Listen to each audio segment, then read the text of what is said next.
Hello, I'm the Amazing Atheist, and I'd like to begin this video with a public service announcement. If you do not know how to use the self-checkout machine at Walmart, please do not use the self-checkout machine at Walmart.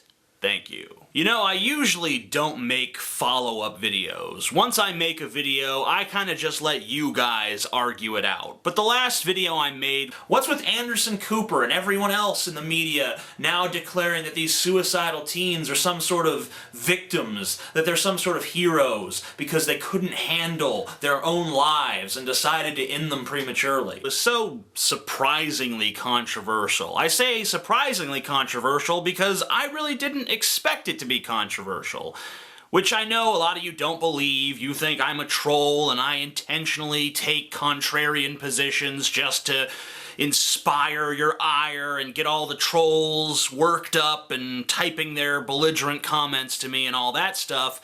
But really, I just speak my mind. 99% of the time, I agree with everyone on everything. The only time I come on YouTube and talk about something is when I don't agree with most people, because that's the kind of thing that I think needs to be talked about. But still, I was surprised by the level of negative reaction. But I really didn't expect a negative reaction from this particular video. I thought pretty much everyone would be on my side. I thought this is one of those issues where the mainstream media has its finger off the pulse, and I'll come along and I'll talk some common sense to the people and everyone will be like, yeah, TJ is right, fuck the media, they're assholes. But no, everyone was like, how dare you say that? For those of you who missed the last video, I basically asked the question, why are we venerating these people who commit suicide after being bullied?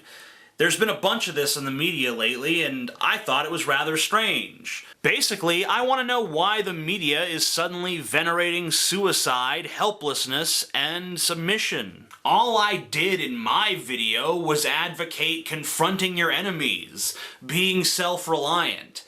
And for this, people said I was acting like a macho asshole. Since when is it macho to stand up for yourself, to fight for what you believe in, to fight for who you are? I have a theory that a lot of the people who complained about my last video and complained that it was too macho are really just cowards.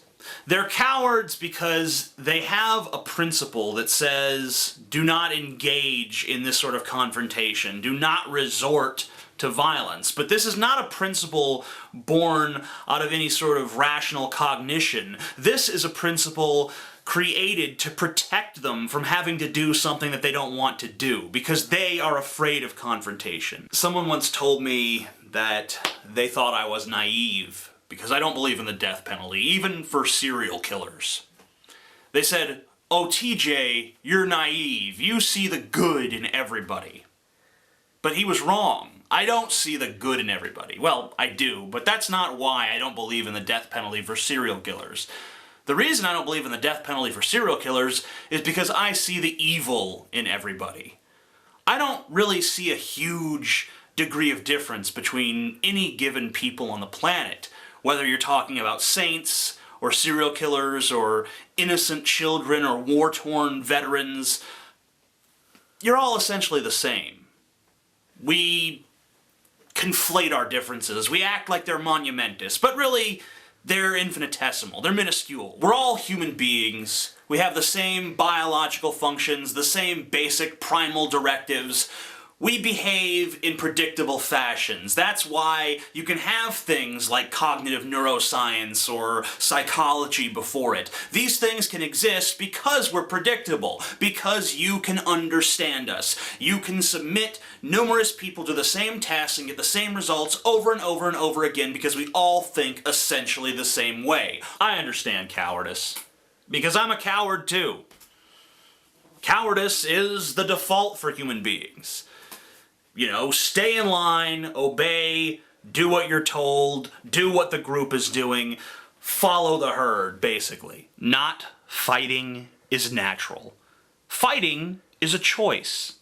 And I'm not talking about violence here. I'm not saying that it's not in human nature to go be violent. What I'm saying is that it's in human nature to go be violent when the group tells us to go be violent, or when some primal urge tells us to be violent. It is against our nature to fight that primal urge or to fight the group. But that's precisely why it's so important. Because if we don't defy nature, progress is impossible. Nature, in fact, expects us to defy it. If you think the answer to a question is no, and everyone around you says that you should say yes, then say no. If that's really what you feel. If you have some moment of intuition and you know that what other people are doing is wrong, then stand up for yourself. Stand up against them. What it boils down to, folks, is that you can either be a human being or you can be a human resisting being. Your choice. By the way, buy this book. It's fucking awesome. If you buy it, your penis will get larger. These results are not approved or proven by any sort of doctor or the FDA or any other medical establishment. This is just something I am claiming, but it's true. This book will make your penis grow larger in size. Or if you're a girl, you'll have larger and or smaller breasts, or whatever you want. Maybe some chocolate. I don't know.